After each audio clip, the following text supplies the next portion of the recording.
നമസ്കാരം. Kannur university 4 year degree പ്രോഗ്രാമിന്റെ ഭാഗമായി 1ാം വർഷ BA വിദ്യാർത്ഥികൾക്ക് പഠിക്കാനുള്ള മലയാള പാഠപുസ്തകമാണ് ആഖ്യാനവും ആവിഷ്കാരവും എന്നത്. ഇതിലെ 2ാമത്തെ മൊഡ്യൂൾ ആത്മകഥാ സാഹിത്യത്തെക്കുറിച്ചാണ്. ഇത് നമുക്ക് പഠിക്കാനുള്ളത് എന്നെ പാണൻ എന്ന് വിളിക്കരുത് എന്ന ഒരു ആത്മകഥയിലെ ഭാഗമുണ്ട്. M കുഞ്ഞാമൻ എഴുതിയതാണ്. ആ പാഠഭാഗത്തെക്കുറിച്ചാണ് നമ്മൾ ചർച്ച ചെയ്യുന്നത്. ഈ പാഠഭാഗത്തിലെ ഇതിന്റെ രചയിതാവ് എന്ന് പറയുന്നത് M കുഞ്ഞാമനാണ്.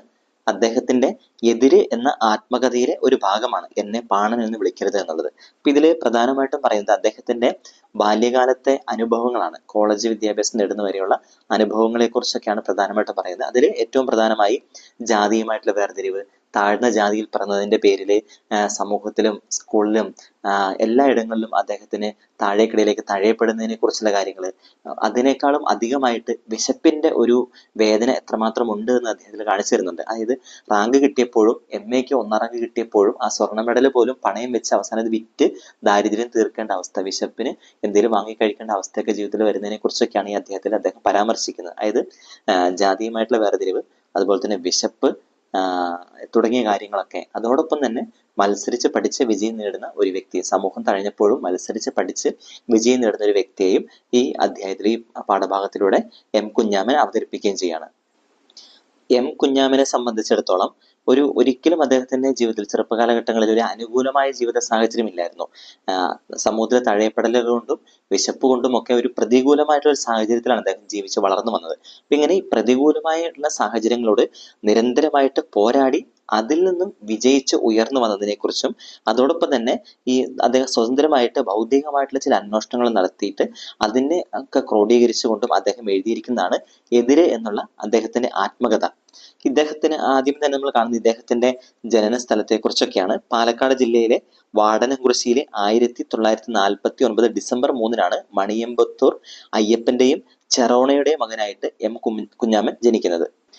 അദ്ദേഹം തന്റെ സ്കൂൾ വിദ്യാഭ്യാസമൊക്കെ കഴിഞ്ഞ് പിന്നീട് അദ്ദേഹം പ്രീ ഡിഗ്രി മുതൽ MA വരെ പഠിച്ചത് പാലക്കാടുള്ള, ഇപ്പോഴും പ്രസിദ്ധമായിട്ടുള്ള പാലക്കാട് വിക്ടോറിയ കോളേജിലാണ് അദ്ദേഹം പഠിച്ചത്. അതിനുശേഷം 1974 കോഴിക്കോട് സർവകലാശാലയിൽ നിന്ന് അദ്ദേഹം സാമ്പത്തിക ശാസ്ത്രത്തില് 1ാം റാങ്കോട് കൂടെ പാസ്സാകുന്നുണ്ട്. ഇനി അതിന്റെ ഒരു പ്രത്യേകത എന്ന് പറയുന്നത്, നമുക്കറിയാം നമ്മളുടെ നാട്ടിലും കേരളത്തിൽ നിന്നും ഉഴവൂരിൽ നിന്നും അവിടെ ഉഴവൂര് ജനിച്ചു വളർന്ന KR നാരായണൻ, അദ്ദേഹം ഇന്ത്യയുടെ രാഷ്ട്രപതിയായിരുന്നു. അത് ദളിതനായിട്ടൊരു വ്യക്തിയായിരുന്നു. അപ്പൊ അദ്ദേഹമാണ് രാഷ്ട്രപതിയായിരുന്ന KR നാരായണന് ശേഷം 1ാം റാങ്ക് ലഭിച്ച ആദ്യ ദളിത് വിദ്യാർത്ഥി എന്നുള്ള പേര് കൂടെ കുഞ്ഞാമന് കിട്ടുകയാണ്. അപ്പൊ കുഞ്ഞാമന് മുമ്പ് KR നാരായണൻ ആയിരുന്നു ഒരു ദളിതനായിട്ടുള്ള ഒരു വ്യക്തി 1ാം റാങ്കോട് കൂടെ പാസ്സാകുന്നത്. അപ്പൊ അതിനുശേഷം പാസ്സാകുന്നത് M കുഞ്ഞാമനാണ്. അതിനുശേഷം ഇങ്ങനെ ഈ 1ാം റാങ്ക് കൂടെ പാസ്സായതിനു ശേഷം പിന്നീട് അദ്ദേഹം PhD ഒക്കെ ചെയ്യുന്നുണ്ട്. അതിനുശേഷം കേരള സർവകലാശാലയിൽ സാമ്പത്തിക ശാസ്ത്ര വിഭാഗത്തിലെ അധ്യാപകനായിട്ട് സേവനമനുഷ്ഠിക്കുന്നു. തുടർന്ന് UGCയുടെ ഒക്കെ അംഗമായിട്ട് അദ്ദേഹം സേവനമനുഷ്ഠിക്കുകയൊക്കെ ചെയ്യുന്നു. നമ്മുടെ സമൂഹത്തിന്റെ ഒരു പൊതു പ്രവണത, ഇപ്പൊ നമ്മൾ സാമ്പത്തികമായിട്ട് ഒത്തിരി താഴെ കിടക്കുന്ന, അല്ലെങ്കിൽ ചെറുപ്പകാലഘട്ടങ്ങളിലൊക്കെ ഒത്തിരി ദാരിദ്ര്യമൊക്കെ അനുഭവിച്ച് പ്രതിസന്ധികളൊക്കെ അനുഭവിച്ച് അതിൽ നിന്ന് കയറി വന്ന വ്യക്തികള് സ്വാഭാവികമായിട്ടും പിന്നീട് അവരുടെ ഭാവി കാലത്തില് വലിയ നിലകളിലേക്കൊക്കെ എത്തുമ്പം അവർ തങ്ങളുടെ കഴിഞ്ഞുപോയ ഭൂതകാലത്തെ മറച്ചു വെക്കാൻ വേണ്ടിയിട്ടാണ് ശ്രമിക്കുക. അതായത് ചെറുപ്പകാലത്തിലുണ്ടായ ദാരിദ്ര്യം, വിഷമങ്ങള്, പ്രതിസന്ധികൾ തുടങ്ങിയ കാര്യങ്ങളൊക്കെ മറച്ചു വെക്കാനാണ് പലരും ശ്രമിക്കുക. പക്ഷെ തന്റെ ജീവിതത്തിലെ ഈ ഇങ്ങനെയുള്ള തീക്ഷ്ണമായിട്ടുള്ള അനുഭവങ്ങളെ മറ്റുള്ളവർക്ക് മുമ്പിൽ വെളിപ്പെടുത്തി കൊടുക്കാനാണ് ഇവിടെ M കുഞ്ഞാമൻ പരിശ്രമിക്കുന്നത്. കുഞ്ഞാമനെ സംബന്ധിച്ചിടത്തോളം അതൊന്നും ഒളിച്ചു വെക്കേണ്ട കാര്യങ്ങളല്ല. താൻ അനുഭവിച്ച ജാതീയമായിട്ടുള്ള വേർതിരിവ്, താൻ അനുഭവിച്ച വിശപ്പിന്റെ ആ ഒരു വിഷമങ്ങള്, ഭക്ഷണം കഴിക്കാനില്ലാത്ത അവസ്ഥകള്, തന്റെ ജീവിതത്തിലെ ഈ ദാരിദ്ര്യം കൊണ്ടുള്ള നിസ്സഹായ അവസ്ഥ, ഈ കാര്യങ്ങളൊന്നും അദ്ദേഹം ഒരിക്കലും മറച്ചു വെക്കുന്നില്ല. തന്റെ എതിര് എന്ന തന്റെ ആത്മകഥയിലൂടെ അദ്ദേഹം ഈ കാര്യങ്ങളെല്ലാം പൊതുജനമായിട്ട് പങ്കുവയ്ക്കുകയാണ്. അദ്ദേഹത്തിന്റെ ചെറുപ്പകാലം എന്ന് പറയുന്നത് വളരെ ഒരു ഇരുളിമ നിറഞ്ഞ, എന്ന് വെച്ചാല് ഒരു ചിന്തിക്കാൻ പോസിറ്റീവായിട്ട് കാര്യങ്ങളൊന്നും ഇല്ലാത്ത ഒരു ചെറുപ്പകാലം ആയിരുന്നു അദ്ദേഹത്തിന്റെ ചെറുപ്പകാലം എന്ന് പറയുന്നത്. ഇനി അവർ ജീവിച്ചിരുന്നത് എച്ചിലെടുത്തും അതുപോലെ തന്നെ എച്ചില് തിന്നൊക്കെയാണ് ജീവിച്ചത്. മറ്റുള്ളവർ ഭക്ഷിച്ച് വലിച്ചെറിയുന്ന അങ്ങനെ എച്ചില് ഭക്ഷണമൊക്കെ തിന്നാണ് മുന്നോട്ട് ജീവിച്ച് വരികയും ചെയ്തത്. അതോടൊപ്പം തന്നെ ഭയങ്കരമായിട്ട് വിശക്കുന്ന സമയത്ത് അവിടെയുള്ള ജന്മിയുടെ വീട്ടിൽ പോകും. അവിടെ ചെന്നാല് കഞ്ഞി കിട്ടും. അതിന് പ്രതീക്ഷിച്ചാണ് പോകുന്നത്. കഞ്ഞി കൊടുക്കുന്നത് നമ്മൾ സാധാരണ പാത്രത്തിലാണ്. പക്ഷെ അവിടെ ഇവർക്ക് കഞ്ഞി കൊടുക്കുന്ന പാത്രത്തിലല്ല. ആ ജന്മിയുടെ വീട്ടിൽ പിന്നാമ്പുറത്ത് നിലത്ത് കുഴി കുത്തും, അതിൽ ഇലയിട്ടിട്ട് അതിൽ കഞ്ഞി ഒഴിച്ചു കൊടുക്കും. അവിടെ നിന്ന് വേണം കഞ്ഞി കുടിക്കാൻ വേണ്ടി. ചില സമയത്ത് ഇവരിങ്ങനെ കഞ്ഞി കുടിക്കുന്ന സമയത്ത് ആ ജന്മിയുടെ വീട്ടിലെ അവിടെ വരുന്ന പട്ടികളും അതിൽ നിന്ന് കുടിക്കാൻ വേണ്ടിയിട്ട്, ആ കഞ്ഞി കുടിക്കാൻ വേണ്ടിയിട്ട് പാഞ്ഞു വരും. അങ്ങനെ പട്ടിയോട് മത്സരിച്ച് വേണമായിരുന്നു ചിലപ്പോൾ ഒക്കെ കഞ്ഞി കുടിക്കാൻ വേണ്ടിയിട്ട്. അപ്പൊ അത് കാണുമ്പോൾ അതൊരു പട്ടിയും മനുഷ്യനും തമ്മിലുള്ള ഒരു കഞ്ഞി കുടിക്കാനുള്ള മത്സരമായിട്ടല്ല കുഞ്ഞാമൻ അതിനെ വിലയിരുത്തുന്നത്. മറിച്ച് രണ്ട് പട്ടികൾ തന്നെ സ്വയം അദ്ദേഹം പട്ടിയായിട്ട് വിലയിരുത്തുക, മറ്റുള്ളവരുടെ മുമ്പിൽ ഇങ്ങനെ നോക്കി നിൽക്കേണ്ടി വരുന്ന ഒരു പട്ടിയായിട്ട് സ്വയം വിലയിരുത്തിയിട്ട് അദ്ദേഹം പറയാണ് രണ്ട് പട്ടികൾ തമ്മിലുള്ള ഒരു മത്സരമാണ് ആ കഞ്ഞി കുടിക്കുന്ന സമയത്ത് നടന്നിരുന്നത് എന്ന് കുഞ്ഞാമൻ എടുത്തു പറയാണ്. ഇങ്ങനെ പറയുന്നതിലൂടെ അദ്ദേഹം ചെയ്യുന്നതാണ്, അതായത് മനുഷ്യനായിട്ട് കാണാത്തൊരു സാമൂഹിക വ്യവസ്ഥ അന്ന് നിലനിന്നിരുന്നു. അത് സമൂഹത്തിന് മുമ്പിൽ തുറന്നു കാണിക്കാൻ വേണ്ടിയിട്ടാണ് കുഞ്ഞാമൻ ഈ വിധമായിട്ടുള്ള കാര്യങ്ങളൊക്കെ തുറന്നു പറയുകയും ചെയ്യുന്നത്. ഇവരുടെ ഈ കുഞ്ഞാമന്റെ ജാതിയുടെ കുഞ്ഞാമൻ ഉള്ള ജാതിയുടെ അവരുടെ കുലത്തൊഴിൽ എന്ന് പറയുന്നത് ഓലക്കുട ഉണ്ടാക്കലായിരുന്നു അവരുടെ കുലത്തൊഴിൽ എന്ന് പറയുന്നത്. ഇനി അതുപോലെ തന്നെ ഉയർന്ന ജാതിക്കാരുടെ വീട്ടില് സദ്യയും അടിയന്തരമൊക്കെ ഉണ്ടാകുമ്പോൾ അതിനു വേണ്ടിയിട്ട് വാഴയിലൊക്കെ മുറിച്ചുകൊണ്ടുപോയി കൊടുക്കുന്നത് ഇവരുടെ ഈ ജാതിയിൽപ്പെട്ട കുട്ടികൾ, കുഞ്ഞാമന്റെ ഒക്കെ ജാതിയിൽപ്പെട്ട കുട്ടികൾ അന്ന് ചെയ്തിരുന്നത്. അതിനുശേഷം അവിടെ സദ്യ കഴിഞ്ഞു കഴിയുമ്പോൾ, സദ്യ മറ്റുള്ളവർ കഴിച്ചു കഴിഞ്ഞാൽ അവര് കഴിച്ച് ബാക്കി വെച്ചിരിക്കുന്ന ആ എച്ചിലെടുത്ത് കഴിക്കും ഇവര്, കാരണം വിശപ്പടക്കാൻ വേണ്ടി, വേറെ ഒന്നുമില്ല. അതുകൊണ്ട് ആ സദ്യയുടെ എച്ചിൽ ഭാഗങ്ങളൊക്കെ എടുത്ത് കഴിച്ചാണ് ഇവര് വളർന്നിരുന്നത്. അപ്പൊ ഇങ്ങനെ ഈ എച്ചിൽ കഴിക്കുന്ന സമയത്ത് ചിലപ്പം ഈ കുഞ്ഞാമന്റെ കൂടെയുള്ള സഹപാഠികളുടെ വീട്ടിലൊക്കെ ഇങ്ങനെ സദ്യ ഉണ്ടാവും, അവിടെയും പോയിട്ട് എച്ചിലെടുത്ത് കഴിക്കുകയൊക്കെ ചെയ്യാറുണ്ടായിരുന്നു. പക്ഷെ ഇതില് കഴിക്കുന്ന സമയത്ത് ഇങ്ങനെ കഴിക്കുന്നത് ഭയങ്കരമായിട്ടുള്ള അപകർഷതാബോധത്തോടു കൂടിയായിരുന്നു. കാരണം സ്വന്തം ക്ലാസ്സിൽ പഠിക്കുന്ന മറ്റുള്ള ഒരു കുട്ടിയുടെ വീട്ടിൽ പോയിട്ട് അവിടെ നിന്ന് ആരും ഒക്കെയോ ഉപേക്ഷിച്ച എച്ചിൽ ഭക്ഷണം എടുത്ത് കഴിക്കേണ്ട ഒരു അവസ്ഥ, തന്റെ ജീവിതത്തിലെ നിസ്സഹായാവസ്ഥ, അതൊരു വലിയൊരു അപകർഷതാബോധത്തോടു കൂടിയാണ് ആ എച്ചിലൊക്കെ അദ്ദേഹം ഭക്ഷിച്ചതെന്ന് അദ്ദേഹം പറയാണ്. പിന്നെ അദ്ദേഹം എടുത്തു പറയുന്നൊരു കാര്യം എന്ന് പറയുന്നത്, സ്കൂളിലെ ചെറുപ്പകാലഘട്ടങ്ങളിൽ സ്കൂളിലൊക്കെ പോയിരുന്നത് പഠിക്കാൻ വേണ്ടിയിട്ടല്ല, കാരണം ഉച്ചയ്ക്ക് വല്ലപ്പോഴും അവിടെ നിന്ന് കഞ്ഞി കിട്ടുമായിരുന്നു. അപ്പൊ അങ്ങനെ കഞ്ഞി കിട്ടുന്നതിന് വേണ്ടിയിട്ടാണ്, അങ്ങനെ കഞ്ഞി കുടിച്ചെങ്കിലും വിശപ്പടക്കാമല്ലോ എന്ന് കരുതിയിട്ട് അങ്ങനെ വിശപ്പ് നടക്കാൻ വേണ്ടിയിട്ടാണ് അദ്ദേഹം സ്കൂളിൽ പോയിരുന്നത്. അതോടൊപ്പം തന്നെ ഈ അവിടെയുള്ള LP സ്കൂളിൽ ഉപ്പുമാവ് വിതരണം ചെയ്യാറുണ്ടായിരുന്നു. അവിടെ ഉപ്പുമാവ് ഉണ്ടാക്കുന്ന ലക്ഷ്മിയടത്തി ചെയ്തു കൊടുത്തിരുന്ന ഒരു കാര്യത്തെക്കുറിച്ചും കുഞ്ഞാമൻ ഓർക്കുന്നുണ്ട്. അതായത് കുഞ്ഞാമന് വേണ്ടിയിട്ട് ഈ ലക്ഷ്മിയടത്തി ഉപ്പുമാവ് എടുത്ത് ഒളിപ്പിച്ചു വെക്കും. അങ്ങനെ ഈ കുഞ്ഞാമൻ ആരും കാണാതെ മൂത്രപ്പുരയിൽ പോയിരുന്ന് അത് കഴിച്ച കാര്യമൊക്കെ കുഞ്ഞാമൻ ഓർക്കണം. കാരണം അത്രമാത്രം വിശപ്പിന്റെ ഒരു കത്തല് ഉള്ളിലുണ്ടായിരുന്നു. കാരണം കഴിക്കാനൊന്നുമില്ല, അങ്ങനത്തെ ഒരു നിസ്സഹായാവസ്ഥ, ദാരിദ്ര്യം, അതുകൊണ്ടാണ് അങ്ങനെയൊക്കെ ചെയ്യുന്നത്. ഇനി കുഞ്ഞാമൻ വീണ്ടും പറയാണ്, അന്നത്തെ ഒരു ഏറ്റവും വലിയ പ്രശ്നം എന്ന് പറഞ്ഞാൽ, ആ ഒരു കാലഘട്ടത്തിലെ രൂക്ഷമായിട്ടുള്ള പ്രശ്നം എന്ന് പറഞ്ഞാൽ വിശപ്പായിരുന്നു. കാരണം ഭക്ഷിക്കാനൊന്നുമില്ല. പണക്കാർക്ക് എന്തെങ്കിലുമൊക്കെ ഉണ്ട്, പക്ഷെ പാവപ്പെട്ടവരായിട്ടുള്ള ആളുകൾക്ക് ഭക്ഷിക്കാനൊന്നുമില്ല. കാരണം അവർക്ക് നിലമില്ല കൃഷി ചെയ്യാൻ വേണ്ടിയിട്ട്, ഭക്ഷിക്കാൻ വേണ്ടി എന്തെങ്കിലും വാങ്ങാൻ വേണ്ടി പണവുമില്ല. അങ്ങനെ ഒരു അവസ്ഥയായിരുന്നു. അപ്പൊ ഇങ്ങനെയുള്ളത് കൊണ്ട് തന്നെ സ്കൂളിലെ അധ്യാപകർ പോലും ഇങ്ങനെ സാമൂഹികമായിട്ട് സാമ്പത്തികമായിട്ടും ഒക്കെ ഇങ്ങനെ താഴേക്കിടയിലുള്ള കുട്ടികളെ ഭയങ്കരമായിട്ട് അവജ്ഞയോടും ക്രൂരതയോടും ഒക്കെ കൂടിയാണ് അവരുടെ പെരുമാറിയിരുന്നത്. ഒരിക്കലും അവരെ മറ്റുള്ള കുട്ടികളോട് ചേർത്ത് വെച്ചുകൊണ്ട് കാണാനൊന്നും അന്നത്തെ അധ്യാപകര് പരിശ്രമിച്ചിട്ടില്ല.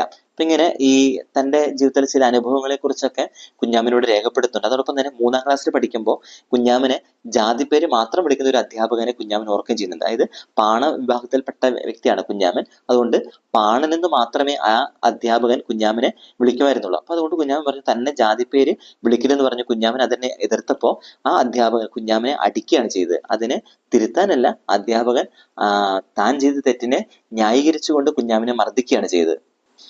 അതോടൊപ്പം തന്നെ ആ അധ്യാപകൻ കുഞ്ഞാമനെ അധിക്ഷേപിച്ച് പറയുന്നുണ്ട്. അതായത് നീയൊക്കെ കഞ്ഞി കുടിക്കാൻ വേണ്ടി മാത്രമാണ് സ്കൂളിലേക്ക് വരുന്നതെന്ന് പറഞ്ഞിട്ട് കുഞ്ഞാമനെ അധിക്ഷേപിക്കുകയും ചെയ്തു. ഇത് കുഞ്ഞാമന്റെ ജീവിതത്തിലെ വലിയൊരു വഴിത്തിരിവായിരുന്നു. അതുവരെ കുഞ്ഞാമൻ സ്കൂളിൽ വന്നിരുന്നത് വല്ലപ്പോഴും കിട്ടുന്ന കഞ്ഞി കുടിക്കാനും എടുത്തു വെക്കുന്ന ഈ ഉപ്മാവൊക്കെ കഴിക്കാനൊക്കെ വേണ്ടിയിട്ടായിരുന്നു. പക്ഷെ ഇങ്ങനെ ഒരു അധ്യാപകൻ ഇങ്ങനെ പറഞ്ഞു കഴിഞ്ഞപ്പോൾ അത് കുഞ്ഞാമന്റെ ജീവിതത്തിൽ ഒരു വഴിത്തിരിവായിട്ട് മാറുകയാണ്. അവൻ പിന്നീട് സ്കൂളിൽ നിന്നുള്ള അങ്ങനെ കഞ്ഞി കുടിക്കല് പൂർണ്ണമായിട്ട് നിർത്തുകയും പഠിക്കാൻ വേണ്ടി പഠനത്തിൽ മാത്രം ശ്രദ്ധ കേന്ദ്രീകരിക്കാൻ വേണ്ടി തുടങ്ങുകയും ചെയ്യാണ്. അപ്പൊ ഇങ്ങനെ പിന്നീട് ഈ അധ്യാപകൻ കുഞ്ഞാമനെ കഞ്ഞി കുടിക്കാൻ വേണ്ടി വിളിക്കുന്നുണ്ട്. പക്ഷെ കുഞ്ഞാമൻ കഞ്ഞി കുടിക്കാനേ പോകുന്നില്ല. നിർബന്ധിക്കുന്ന അവസരങ്ങളിൽ പോലും അത് നിഷേധിക്കുകയാണ് ചെയ്തത്. ഒരിക്കലും പിന്നീട് സ്കൂളിൽ നിന്ന് അദ്ദേഹം കഞ്ഞി കുടിക്കുന്നേയില്ല. ആ അധ്യാപകന്റെ അടുക്കൽ നിന്ന് ഇങ്ങനെയൊരു അധിക്ഷേപം നേരിട്ട് കഴിഞ്ഞപ്പം പിന്നീട് അതോടുകൂടെ തന്നെ കുഞ്ഞാമൻ വായന തുടങ്ങി. പുസ്തകങ്ങൾ എടുത്ത് വായിക്കാൻ വേണ്ടി തുടങ്ങി. അങ്ങനെ അദ്ദേഹം വാടാനക്കുറിശ്ശിയിലെ വായനശാലയിൽ നിന്ന് പുസ്തകങ്ങളൊക്കെ എടുത്ത് വായിക്കാൻ വേണ്ടി തുടങ്ങി. ഇങ്ങനെ ആ സമയത്ത് തന്നെ ഈ കുഞ്ഞാമന്റെ ജന്മിയുടെ ഒരു മകൻ കുഞ്ഞാമന്റെ അധ്യാപകനായിട്ട് അവിടെ പഠിപ്പിക്കുന്നുണ്ടായിരുന്നു. വേണുമാഷ് എന്നായിരുന്നു ആ മാഷിന്റെ പേര്. ഈ കുഞ്ഞാമൻ കോളേജ്, അതായത് ഇങ്ങനെ ഈ സ്കൂൾ പഠനത്തിന് ശേഷം പിന്നീട് പ്രീ ഡിഗ്രി പഠനം, കോളേജ് പഠനം തുടങ്ങിയ കാര്യങ്ങളൊക്കെ, ഈ കോളേജ് എന്നുള്ള വാക്ക് കുഞ്ഞാമൻ ആദ്യമായിട്ട് കേൾക്കുന്നത് ഈ വേണുമാഷ് പറയുമ്പോഴാണ്. അപ്പൊ അങ്ങനെയാണ് ഈ കുഞ്ഞാമൻ പണിക്ക് പോയാൽ ദിവസവും 7-8 രൂപ കൂലി കിട്ടുമെന്നിരിക്കെ കോളേജിൽ പോയി പഠിക്കാമെന്ന് തീരുമാനം എടുക്കുകയും ചെയ്യുന്നത്. വേണുമാഷ് കോളേജിനെ കുറിച്ചുള്ള കാര്യങ്ങൾ പറഞ്ഞ് ആ ഒരു സ്വപ്നം അവന്റെ മനസ്സിൽ പാകിയിട്ടത് കൊണ്ടാണ് കുഞ്ഞാമൻ അങ്ങനെ കോളേജിലേക്ക് പഠിക്കാൻ പോകാം എന്നുള്ള തീരുമാനങ്ങൾ എടുക്കുകയും ചെയ്യുന്നത്. അങ്ങനെ കുഞ്ഞാമൻ വിക്ടോറിയ കോളേജിൽ ചേരാൻ വേണ്ടി പോവുകയാണ്. അവിടെ ആ സമയത്ത് റെയിൽവേയിലുള്ള ചാത്തൻ എന്ന ഒരാൾ വഴിയാണ് കുഞ്ഞാമിന് വിക്ടോറിയ കോളേജിൽ ഇങ്ങനെ അഡ്മിഷനൊക്കെ കിട്ടുകയും അങ്ങനെ അദ്ദേഹം അവിടെ ചേരുന്നു. പക്ഷേ കോളേജിൽ ചെന്നപ്പോഴും അദ്ദേഹത്തിന്റെ ദാരിദ്ര്യം എന്നത് അദ്ദേഹത്തെ നിരന്തരമായിട്ട് അലട്ടുക തന്നെ ചെയ്തൊരു പ്രശ്നമായിട്ട് നിലകൊള്ളുകയും ചെയ്യുന്നുണ്ട്. ആ കോളേജിൽ ചേരാൻ പോയ ദിവസത്തെക്കുറിച്ചൊക്കെ കുഞ്ഞാമൻ ഓർക്കുന്നുണ്ട്. ചേരാൻ പോയ ദിവസം ഒരു ചായ കുടിക്കാൻ പോലുള്ള വക അവന്റെ കയ്യിൽ ഇല്ലായിരുന്നു. അങ്ങനെ ആകെ വിശന്നിരിക്കുന്ന സമയത്ത് ഇവിടെ ഒലവക്കോട് റെയിൽവേ സ്റ്റേഷനിൽ പരിചയക്കാരനായിട്ട് ഒരു കോൺസ്റ്റബിളിനെ കാണുകയും ആ കോൺസ്റ്റബിളിന്റെ അടുക്കൽ ഒരു ചായയെങ്കിലും വാങ്ങിത്തരുമോ എന്ന് ചോദിക്കേണ്ട ഒരു അവസ്ഥയിലേക്ക് കുഞ്ഞാമൻ എത്തിച്ചേരുകയും ചെയ്യണം. അങ്ങനെ ധൈര്യമായിട്ട് ചോദിച്ചപ്പം ആ പോലീസുകാരൻ ചായയും പഴംപൊരിയും വാങ്ങിക്കൊടുക്കുകയും ചെയ്തു. അദ്ദേഹത്തെ താൻ ഒരിക്കലും മറക്കുകയില്ല എന്ന് കൂടെ കുഞ്ഞാമൻ രേഖപ്പെടുത്തുന്നുണ്ട്. കാരണം അതിനെക്കുറിച്ച് പറയുന്നുണ്ട്, ഈ വിശക്കുന്നവന്റെ മുമ്പിൽ ദൈവം അപ്പത്തിന്റെ അതായത് ഭക്ഷണത്തിന്റെ രൂപത്തിലാണ് പ്രത്യക്ഷപ്പെടുക എന്ന് കുഞ്ഞാമൻ കരുതിയിരുന്നു. അതുകൊണ്ട് തനിക്ക് ഭക്ഷണം വാങ്ങി തന്ന ആ പോലീസുകാരൻ ഒരിക്കലും താൻ മറക്കുകയില്ല എന്നും കുഞ്ഞാമൻ ഓർക്കുകയും ചെയ്യാണ്. ഇനി അതിനുശേഷം കുഞ്ഞാമൻ ഈ ഡിഗ്രിയിൽ അവിടെ പ്രീ ഡിഗ്രി ഒക്കെ പഠനം പൂർത്തിയാക്കി പ്രീ ഡിഗ്രി ഒക്കെ പാസ്സായി. അതിനുശേഷം കോളേജിൽ പഠിക്കുന്ന ഒരു സമയത്ത് കുഞ്ഞാമിന്റെ വായനാശീലത്തെ കുറിച്ചൊക്കെ പറയുന്നുണ്ട്. ധാരാളം വായിക്കുമായിരുന്നു. കോളേജിൽ പഠിക്കുന്ന കാലത്ത് അദ്ദേഹം ധാരാളം വായിക്കുമായിരുന്നു. ആദ്യമൊക്കെ വായന എന്തൊക്കെയാ വായിക്കുന്നത് കൃത്യമായിട്ടുള്ള അറിവില്ലെങ്കിലും പിന്നീട് വായനയിൽ ആഴപ്പെട്ട് കഴിഞ്ഞപ്പം അത് കൃത്യമായിട്ട് അതിനെക്കുറിച്ച് ചിന്തിക്കാനും എല്ലാം ഒക്കെ തുടങ്ങി. ഇങ്ങനെ വായിക്കുന്ന സമയത്ത് അദ്ദേഹം വായനയിൽ രണ്ട് കാര്യങ്ങൾക്കാണ് കുഞ്ഞാമൻ ഊന്നൽ കൊടുത്തത്. ഒന്നാമതായിട്ട് അടിച്ചമർത്തപ്പെടുന്ന സാമൂഹിക അവസ്ഥയിൽ നിന്ന് രക്ഷപ്പെടുക. ഇത് വായിച്ച് അറിവ് നേടി ഈ അടിച്ചമർത്തപ്പെടുന്ന ഒരു അവസ്ഥയാണ് അതിനെതിരെ പ്രതികരിച്ച് അടിച്ചമർത്തപ്പെടുന്ന സാമൂഹിക അവസ്ഥയിൽ നിന്നും രക്ഷപ്പെടുക എന്നുള്ളതാണ് ഒന്നാമത്തെ ലക്ഷ്യം.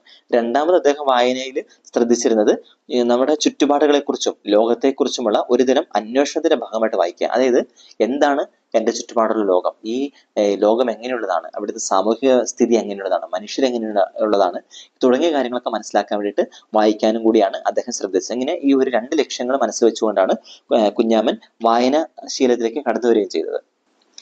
കുഞ്ഞാമൻ ഈ കോളേജിലേക്ക് വിക്ടോറിയ കോളേജിലേക്ക് പഠിക്കാൻ വേണ്ടി പോകുന്ന സമയത്ത് അദ്ദേഹത്തിന്റെ വസ്ത്രം എന്ന് പറയുന്നത് അദ്ദേഹം നല്ല വസ്ത്രം എന്ന് പറയുന്നത് നാട്ടിൽ നിന്ന് പോകുമ്പോൾ ആ നാട്ടിൽ നിന്ന് രണ്ടുപേര് കൊടുത്ത ഒരു മുണ്ടും ഒരു ഷർട്ട് മാത്രമേ കുഞ്ഞാമന് ഉണ്ടായിരുന്നുള്ളൂ, നല്ലതെന്ന് പറയാൻ വേണ്ടിയിട്ടുണ്ടായിരുന്നുള്ളൂ. അതുകൊണ്ട് തന്നെ ഓരോ ദിവസവും കോളേജിൽ നിന്ന് വന്നു കഴിഞ്ഞാൽ അത് കഴുകിയിട്ടാൽ മാത്രമേ അടുത്ത ദിവസം കോളേജിൽ പോകാൻ വേണ്ടി അദ്ദേഹത്തിന് സാധിക്കുമായിരുന്നുള്ളൂ.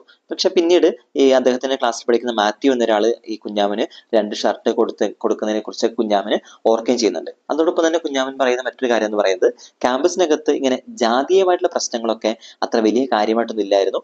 കൺസെഷന്റെ കാര്യങ്ങളൊക്കെ പറയുമ്പോൾ ചില കളിയാക്കലുകളൊക്കെ ഉണ്ടായതല്ലാതെ മറ്റ് ജാതീയമായിട്ടുള്ള പ്രശ്നങ്ങളൊന്നും ക്ലാസ്സിൽ ഇല്ലായിരുന്നു എന്നുള്ള കാര്യം കൂടെ കുഞ്ഞാമൻ ഓർക്കുകയാണ്. അങ്ങനെ പിന്നീട് BA ചേർന്നതിന് ശേഷം അദ്ദേഹം വായനയൊക്കെ വിപുലപ്പെടുത്തുകയാണ്. മാർക്സിസം, വിവേകാനന്ദൻ എന്നിങ്ങനെയുള്ള വിഷയങ്ങളൊക്കെ ആയിരുന്നു അദ്ദേഹത്തിന് കൂടുതൽ താല്പര്യം.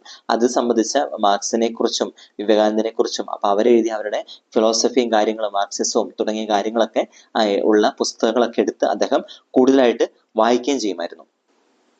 ഇദ്ദേഹം കോളേജിൽ പഠിക്കുന്ന സമയത്ത് തന്നെ ധാരാളം കഥകളും ലേഖനങ്ങളും ഒക്കെ എഴുതുമായിരുന്നു. അങ്ങനെ കുഞ്ഞാമൻ ഇങ്ങനെ നല്ലൊരു എഴുത്തുകാരൻ എന്ന രീതിയിൽ കൂടെ വളർന്നു വരാൻ വേണ്ടി തുടങ്ങി. അദ്ദേഹം പുറത്തു നടക്കുന്ന സംഭവങ്ങളൊക്കെ നൽകിയ ആവേശം ഉൾക്കൊണ്ടുകൊണ്ട് ഒരിക്കലെ 2 സീനുള്ള ഒരു നാടകം എഴുതി അദ്ദേഹം കോളേജിൽ അവതരിപ്പിക്കുകയും ചെയ്തു. അപ്പൊ അത് ജനകീയ സാംസ്കാരിക പ്രസ്ഥാനക്കാര് അന്വേഷിച്ചു വരികയും ചെയ്തു. അതായത് ഇങ്ങനെ ഈ നാടകത്തെ കുറിച്ച് അറിഞ്ഞ് പുറത്തുള്ള സാംസ്കാരിക പ്രസ്ഥാനക്കാര് അന്വേഷിച്ചു വരുന്നു ആ നാടകത്തെ കുറിച്ചൊക്കെ അറിയാൻ വേണ്ടിയിട്ട്.